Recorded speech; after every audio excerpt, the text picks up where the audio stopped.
लेकिन एक्सीडेंट में मौत हो रही है। एज ग्रुप वह है जो कोविड महामारी में सबसे कम इन्फेक्ट हुआ था, वह इस मामले में सर्वाधिक एक्सीडेंट से मर रही हैं। 21,227 मौतें 2021 में सड़क दुर्घटना में उत्तर प्रदेश के अंदर हुए हैं।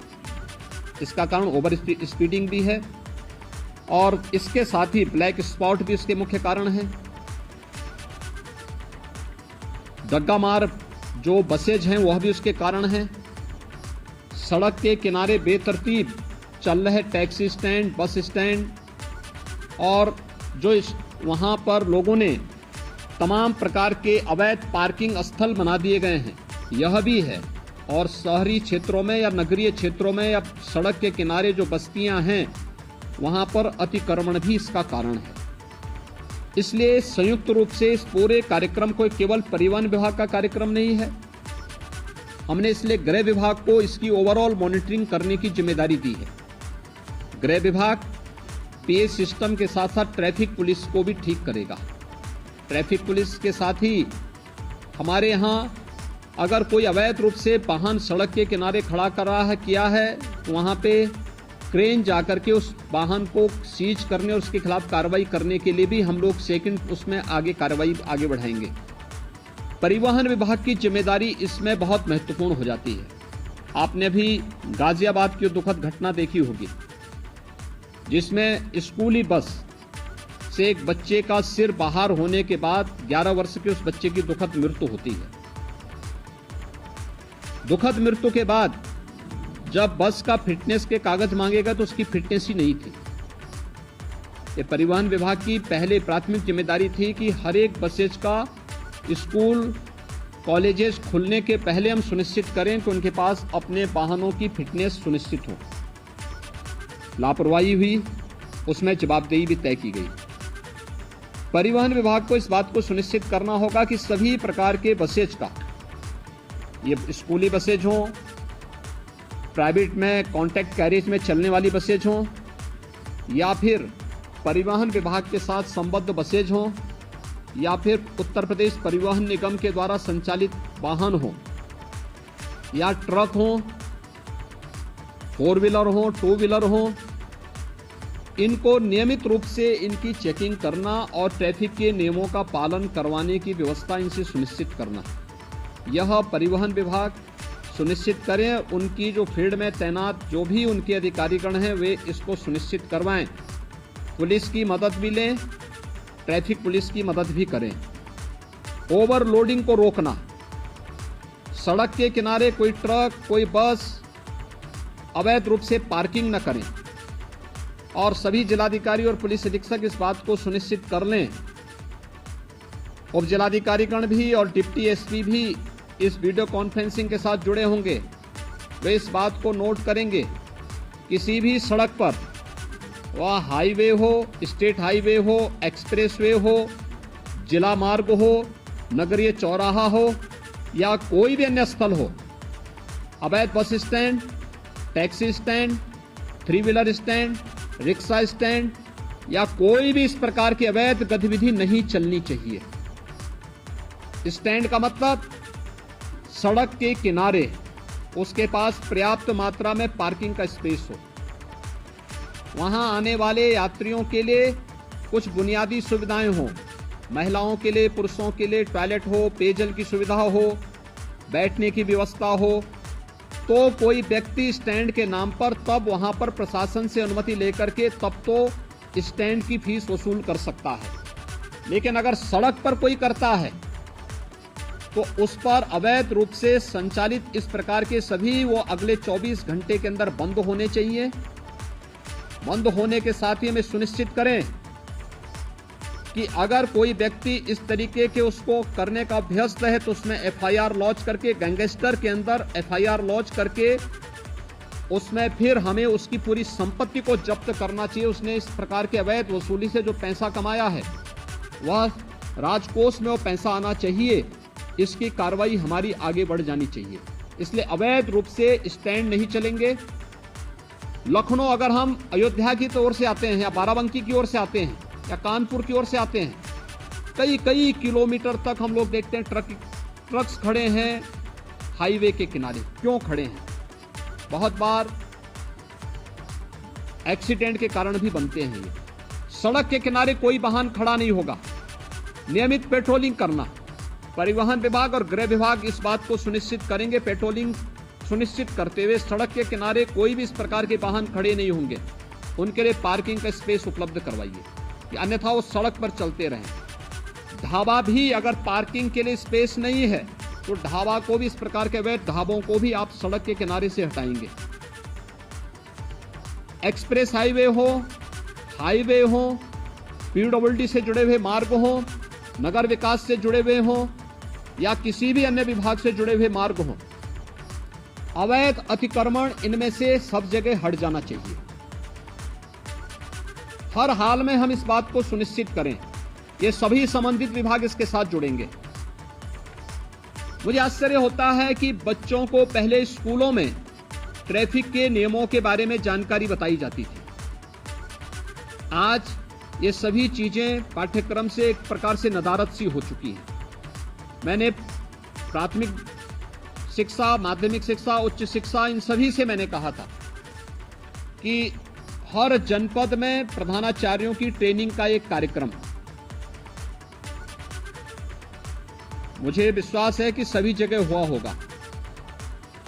जिन लोगों ने ट्रेनिंग ली है, विद्यालय के प्रिंसिपल होंगे, प्रधानाचार्य होंगे, प्राचार्य होंगे, वे सभी अपने अपने विद्यालयों में ट्रेनिंग के साथ साथ बच्चों में अब एक हम लोग हैंडबिल हर जनपद में सूचना विभाग की तरफ से भेज रहे हैं। इस हैंडबिल का प्रकाशन हर एक बच्चे के पास ये हैंडबिल पहुंच जाए, कॉमन मैन के पास भी पहुंचे, चौराहे पर जहां पर हमारे पब्लिक एड्रेस सिस्टम हो वहां पे भी ये पहुंचे। हमें क्या करना है, क्या नहीं करना है, अच्छा हैंडबिल बनाने का प्रयास हुआ है। बच्चों को बताने की व्यवस्था, उनको स्कूल में बताना, हम सड़क पे चल रहे हैं, हमें कैसे चलना, पैदल चल रहे हैं, कहां से हमें सड़क क्रॉस करनी है, हम टू व्हीलर में जा रहे हैं, हमें किन नियमों का पालन करना है, हम फोर व्हीलर में चल रहे हैं, हमें किन नियमों का पालन करना है, हमें टू व्हीलर, फोर व्हीलर या सड़क पे चलते समय मोबाइल फोन या ईयरफोन का इस्तेमाल करना है, नहीं करना है, इसके लिए क्या सावधानी बरतनी है। ये सभी चीजें सामान्य जानकारी है। इन सभी सामान्य जानकारियों को अगर हम स्कूली बच्चों को देंगे तो वे बच्चे अपने घर में अपने अभिभावक को भी बताने में थोड़ा सफल हो सकते हैं, बता सकते हैं। और हर एक स्कूल कॉलेजेस में इस प्रकार की डिबेट भी होनी चाहिए, कार्यक्रम भी होने चाहिए। अगले 2 दिन विद्यालय चलेंगे, उन 2 दिनों के अंदर हम इन कार्यक्रमों को वहां पर लागू करने का प्रयास करें। कहीं प्रभात फेरी निकले, कहीं इस पे टॉक हो, कहीं यहाँ पर डिबेट हो, कहीं यहाँ पर कुछ अन्य कार्यक्रम चलने चाहिए।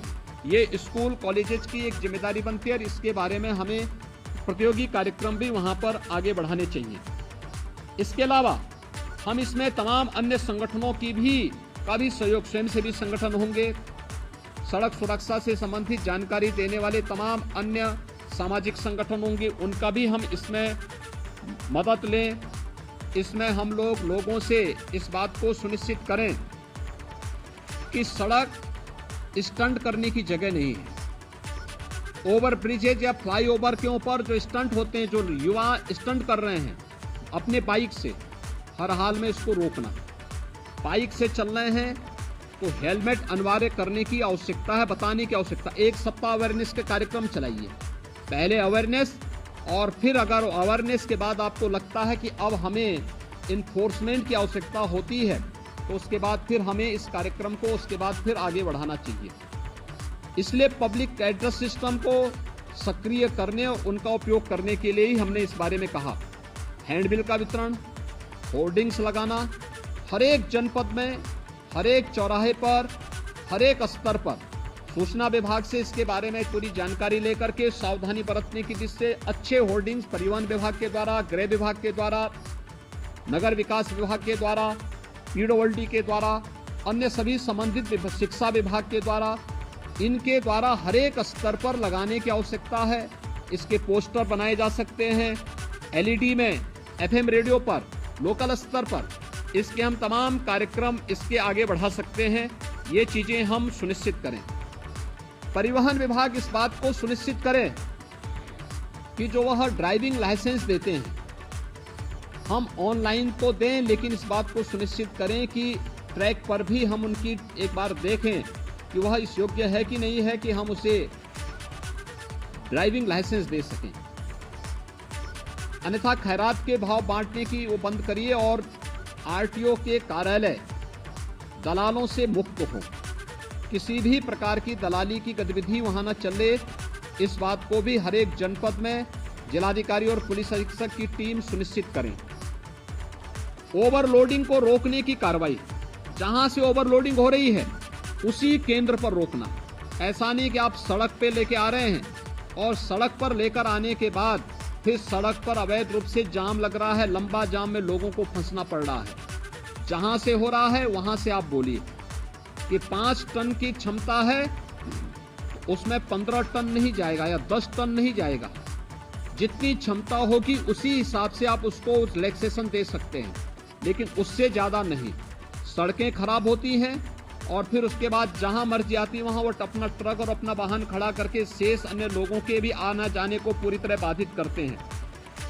अच्छा होगा जिस दिन स्कूल कॉलेजेस बंद होंगे उस दिन हम अभिभावकों के साथ भी इस प्रकार की चर्चा करें, सड़क सुरक्षा पे चर्चा करें कि आप अपने पाल्य को लेके स्कूल आ रहे हैं तो कम से कम हेलमेट पहन करके आए। बाइक से आ रहे हैं हेलमेट पहन के आए, 4 व्हीलर से आ रहे हैं तो सीट बेल्ट को लगा करके आए। बच्चे को सड़क सुरक्षा के बारे में, कहां से सड़क क्रॉस करनी है इसके बारे में जानकारी दे। ऐसा नहीं कि कहीं भी वो क्रॉस कर रहा है और बिना देखे चल रहा है, चपेटे में आएगा, तो उसके बाद फिर बोलने की आवश्यकता नहीं। इन चीजों को हम उसके बारे में देखें। सड़क सुधार से संबंधित जो अन्य मामले हैं जिसमें लोक पीडब्ल्यूडी का है, एनएच का है, एनएचईआई है, यूपीडा है, ईडा है, इसमें ब्लैक स्पॉट को सुधारने की कार्रवाई। ब्लैक स्पॉट के बारे में हम लगातार कहते रहे हैं। साइनेजेज कहाँ पे हमें लगाने हैं? पहले सड़कों पर वाहन कम थे, हर एक जगह लगाया जाता था। आगे अंधा मोड़ है, आगे पुल है, आगे स्कूल है, आगे हॉस्पिटल है, आगे सभी साइनेजेस हट चुके हैं। इसको फिर सभी संबंधित विभाग अपने अपने उसमें सुनिश्चित करें। आगे बाजार है, ये सभी चीजें लगनी चाहिए। स्पीड कितनी होनी चाहिए, स्पीड लिमिट भी उसमें लिखें। हमें तय करना होगा कि कोई भी ओवर स्पीडिंग ना हो, इसके कारण किसी की गति सीमा के बारे में हम सुनिश्चित करें। अवैध ढाबों के बारे में हम सुनिश्चित कर लें। और इसके अलावा हमें इन चीजों के बारे में भी तय करना होगा कि टोल प्लाजा में ओवर स्पीडिंग और ओवरलोडिंग के बारे में हमें इन चीजों को वहां पे सुनिश्चित करना होगा। ब्रेथ एनालाइजर का भी उपयोग करके चालकों के परीक्षण की कार्रवाई को करना। खनन विभाग के साथ मिलकर के हमें जनपद के अंदर इल्लीगल माइनिंग को रोकना और इल्लीगल माइनिंग के साथ साथ ओवरलोडिंग को भी उसके साथ रोकना है। जिलाधिकारी, पुलिस अधीक्षक माइनिंग विभाग के साथ मिलकर के इसको सुनिश्चित करेंगे हर जनपद में कि इल्लीगल माइनिंग भी नहीं होनी है और ओवरलोडिंग भी रोकना है। पहले अवेयरनेस के कार्यक्रम करें और वहां पे उसके पहले जहां से शुरू हो रहा वहीं से आप इस कार्यक्रम को शुरू कर देंगे। सड़कें अपने आप साफ सुथरी दिखाई देंगी। इसके अलावा स्वास्थ्य विभाग की भी इसमें बड़ी भूमिका होनी है। स्वास्थ्य विभाग एम्बुलेंस की सेवा, जैसे एक्सप्रेस हाईवे पर यमुना एक्सप्रेस वे है, Agra Lucknow expressway, Purvanchal expressway, इन सभी पर अतिरिक्त एम्बुलेंस इन विभागों ने भी दी है और स्वास्थ्य विभाग भी इसके साथ सुनिश्चित करें, जिससे रिस्पांस टाइम को कम करना। गोल्डन आवर के अंदर ही व्यक्ति को अगर दुर्भाग्य से कहीं कोई एक्सीडेंट हो गया है, उसे हम ट्रामा सेंटर या किसी उच्च हायर सेंटर में पहुंचा करके उसके जीवन को बचाने की कार्रवाई वहां पे सुनिश्चित कर सकें। ट्रेन्ड मैन पावर, हेल्थ विभाग को मैंने कहा था, इन सभी एक्सप्रेस हाईवे से जुड़े हुए विभागों को ही मैंने कहा था कि वे इस चीज को सुनिश्चित करें। एनएचईआई भी इसके साथ जुड़े, कैसे इस कार्यक्रम को हम आगे बढ़ा सकते हैं, इन चीजों को सुनिश्चित करें। अवैध पार्किंग के बारे में हमें इस पर अवश्य विचार करना होगा। अब हम लोग आते हैं खासतौर पर 734 जो नगर निकाय हैं, देखिए, नगर निकायों पर शासन पैसा देता है। नगर निकायों को कैसे आप आत्मनिर्भर बना सकते हैं, इसके बारे में नगर विकास विभाग ने कुछ कार्रवाई प्रारंभ की है। सभी ईओ और प्रत्येक नगर पंचायत, नगर पालिका और नगर निगम के साथ जिला प्रशासन कोई नोडल अधिकारी दे करके सुनिश्चित करें कि शासन के द्वारा जो आदेश दिए गए हैं उसका पालन सुनिश्चित करवाना, उसकी इनकम को बढ़ाने की कार्रवाई करना, उन्हें आत्मनिर्भरता की ओर ले जाना। हर एक नगर निकाय आत्मनिर्भर हो सकता है, प्रयास हो। वर्षों से जमे हुए बाबुओं को थोड़ा इधर उधर भी हटाइए, जंग लग चुकी है उन पे, वह जंग अपने आप हटेगी। इसलिए उसको आप ठीक कर देंगे तो उसको स्थानीय स्तर पर इस कार्रवाई को करना। अवैध स्टैंड जितने भी होंगे इसको हटाने की कार्रवाई एक अगले 24 घंटे के अंदर अवैध स्टैंड को हम हर हाल में हटा दें। कहीं भी अवैध स्टैंड नहीं चलने चाहिए, कहीं भी, हाईवे पर, एक्सप्रेसवे पर, स्टेट हाईवे पर, नगर निकाय के अंदर कहीं भी नहीं चलने चाहिए। किसी जिला मार्ग पर कहीं भी न चले, इस बात को हम सुनिश्चित करें। और जहां चलने हैं उसके लिए स्पेस उपलब्ध कराइए। आपके द्वारा उसको नोटिफाई किया जाए, बाकायदा उसको ऑप्शन निकाले जाएं और फिर वहां पे अच्छे लोगों को, माफिया प्रवृत्ति के किसी भी व्यक्ति को किसी भी ठेका पट्टे के साथ मत जुड़ने दीजिए। एक भी माफिया जुड़ेगा उसका पूरा गैंग फिर वहां पर अनैतिक और अवैध गतिविधियों का अड्डा बना देगा। हर एक माफिया की कमर तोड़ डालिए। कोई भी अवैध और अनैतिक गतिविधि उसको मत संचालित करने दीजिए। उसकी आर्थिक स्थिति अगर मजबूत होगी तो आपका जीना हराम कर देगा। उसकी आर्थिक गतिविधि को पूरी तरह ब्लॉक कर देना। और ये जितने भी अवैध स्टैंड चल रहे हैं, डग्गा मार बसें चल रही हैं, ओवर लोडिंग के कार्य चल रहा है, इसमें माफिया ग्रुप अभी भी हावी है। इसको रोकना, हर एक हाल में रोकना। मंत्री समूह जून प्रथम सप्ताह में हर जनपद में जाएगा। फिर से मैं भी हर जनपद में जाऊंगा। मेरे पास भी अनेक हर जनपद की रिपोर्ट प्रतिदिन आती है। उस समय मेरे पास किसी भी जनपद से कोई नकारात्मक रिपोर्ट नहीं दिखनी चाहिए और इस बात को सुनिश्चित करना है। दूसरा, नगरीय क्षेत्रों में निराश्रित गोवंश या आवारा कुत्तों को संरक्षित करके सड़क से बाहर करना, यह नगर निकाय की प्राथमिक जिम्मेदारियों में आती है। नगर निकायों ने अपनी जिम्मेदारी नहीं समझी है और इसको समझना होगा। सड़कों पर गोवंश न रहे, इसके लिए कान्हा ओपन की व्यवस्था करना हो, पीपीपी मोड पर कोई कार्यक्रम चलाना हो, जितने भी आवारा कुत्ते हैं सड़कों पर घूमते हैं, अन्य उसके बारे में व्यवस्था देना। हम ये भी सुनिश्चित करें कि तमाम लोग घर में भी अपना पालतू कुत्ता रखते हैं, हम सुनिश्चित करें कि वे साफ सफाई की व्यवस्था करके रखें और उन्हें सड़कों पर टहलाने के लिए ले जाकर के सड़कों पर गंदगी न पैदा करवाएं और आवश्यकता पड़ती तो उनका रजिस्ट्रेशन सुनिश्चित कराएं। उन पर निश्चित एक समय सीमा के अंदर उन्होंने उन्हें वैक्सीनेट किया है कि नहीं किया, यह भी सुनिश्चित करवाना। ये सभी चीजें हमें इसके साथ जोड़नी पड़ेगी। नगरीय क्षेत्रों में स्ट्रीट लाइट की व्यवस्था ठीक करना, समय पे स्ट्रीट लाइट जुड़े, ऑटो मोड पर रहे, सुबह होते ही अपने आप बंद हो, एक ऑटो मोड पर उसको चलाएं और साफ सफाई की व्यवस्था सुनिश्चित करना। नगरीय क्षेत्रों में यह साफ सफाई दिखनी चाहिए, पॉलीथीन फ्री होना चाहिए, कोई पॉलीथीन का उपयोग न हो। आधी समस्या मुझे याद है, जब प्लास्टिक लोग उपयोग करते थे, किसी भी नगर में हम सफाई कितनी भी कर लें, हवा का एक झोंका आता था, उतना ही कचरा फिर से दिखाई देने लगता था। प्लास्टिक फ्री होने के बाद सड़कें अब साफ सफाई दिखने लग गई हैं, लेकिन जहां पे प्लास्टिक को अभी भी बैन नहीं किया गया है वहीं पर यह समस्या आती है, कचरे की समस्या वहीं आती है, गंदगी की समस्या वहीं आती है। प्लास्टिक हर हाल में बैन किया गया है, उसको कतई आप लोग अलाउ मत होने दीजिए। हर नगर निकाय वहां का जिस उप जिलाधिकारी के अधीन आ रहा है, वो उप जिलाधिकारी, वहां के डिप्टी एसपी, जिलाधिकारी और पुलिस अधीक्षक इस बात को सुनिश्चित करेंगे कि इसको हम लोग किसी भी स्थिति में वहां पे नहीं चलने देंगे और उसको वहां से हटाएं और साफ सफाई की व्यवस्था सुनिश्चित करें। आईटीएमएस 17 के 17 नगर निकाय जो नगर निगम हमारे हैं, इसमें आईटीएमएस 10 में स्मार्ट सिटी मिशन के अंतर्गत है तो बन चुका है या बन रहा है। से 7 में राज्य शासन की ओर से, नगर विकास की ओर से आईटीएमएस बनना है। आईटीएमएस को सेफ सिटी के साथ जोड़ना, गृह विभाग के साथ जोड़ना और सभी नगर 17 के 17 नगर निगमों के साथ साथ नोएडा, ग्रेटर नोएडा में भी हम इसको सुनिश्चित करवा लें कि इसको हम सेफ सिटी के साथ जोड़ेंगे और सेफ सिटी मिशन के अंतर्गत हम इस कार्यक्रम को आगे बढ़ाएंगे। हम जो सिटी के अंदर होर्डिंग लगाते हैं, बेतरतीब होर्डिंग बंद करवाइए।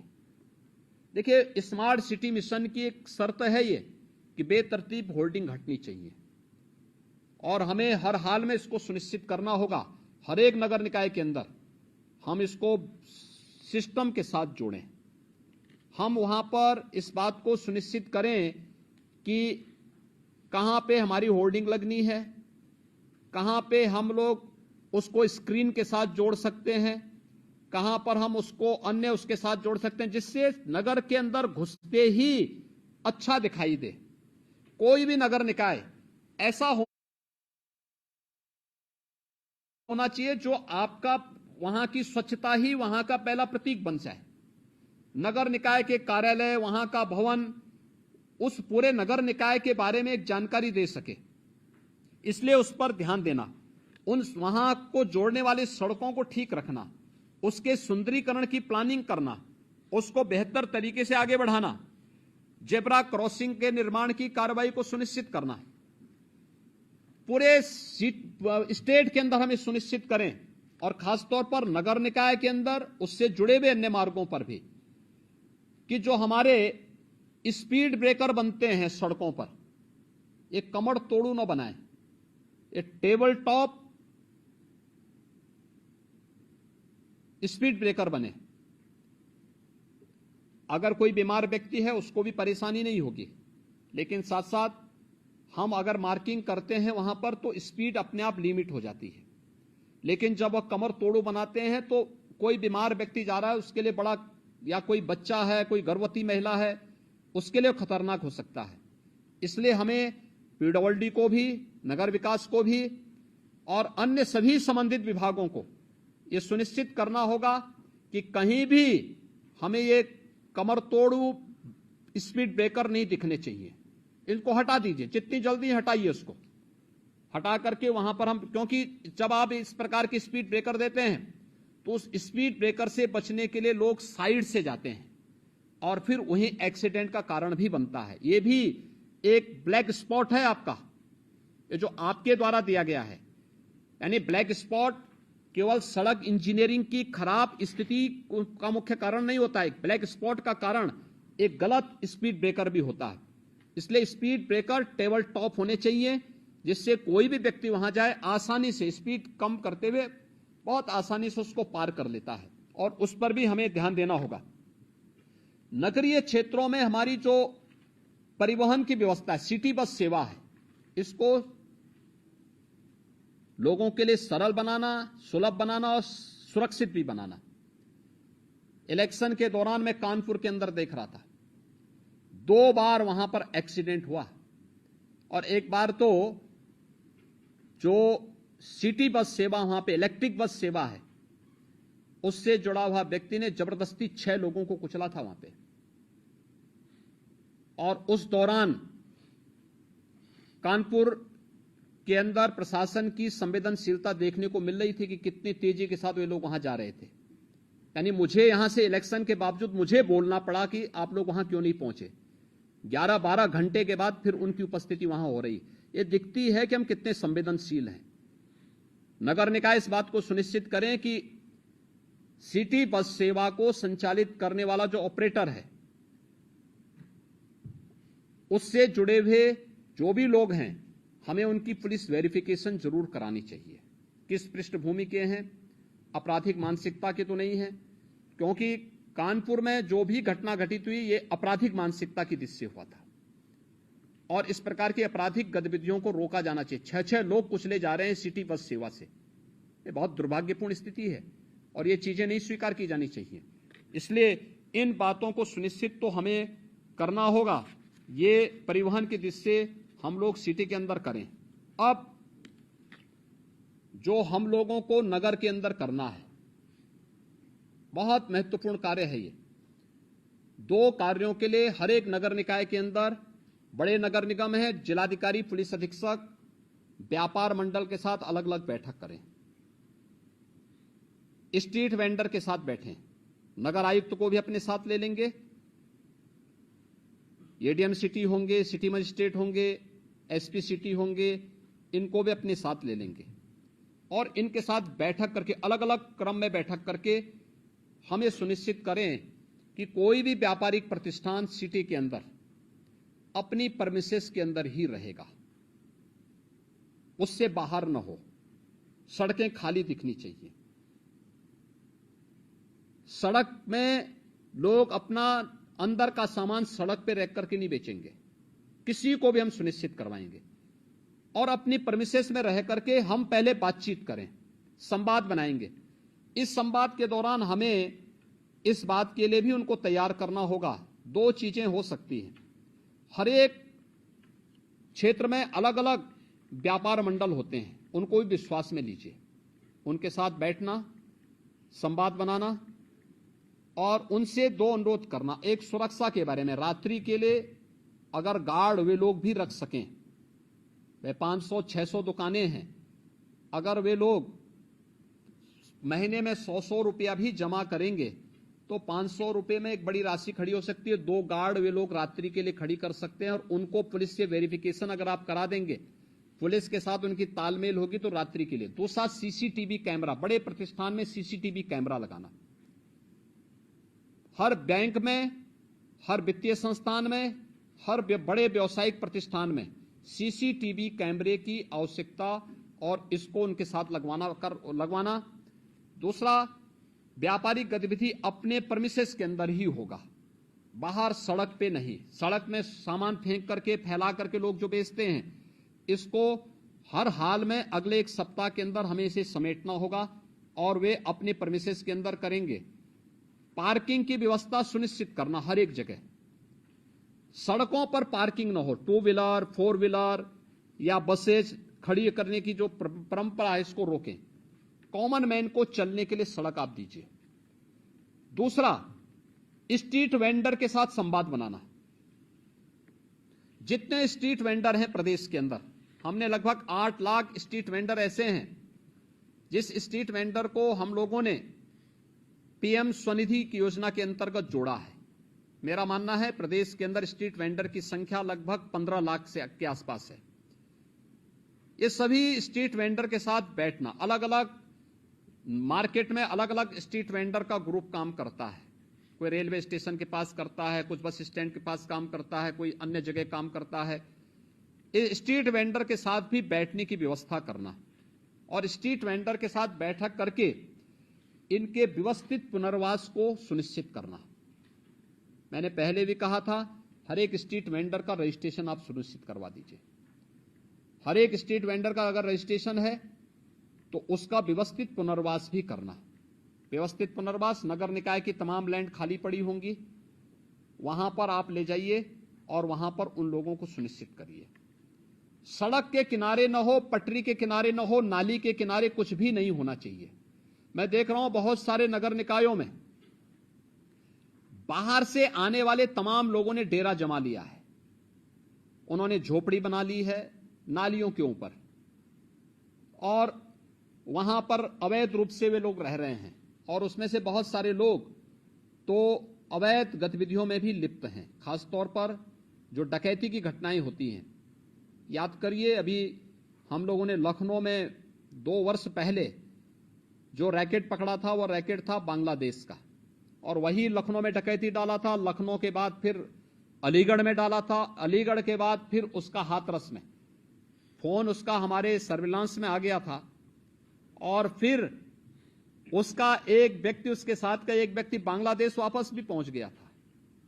यानी 3-3 जगह हत्या करके डकैती डालने के बाद उनमें से एक व्यक्ति बांग्लादेश पहुंच गया, एक व्यक्ति बाद में हमारे हत्थे भी चढ़ा था।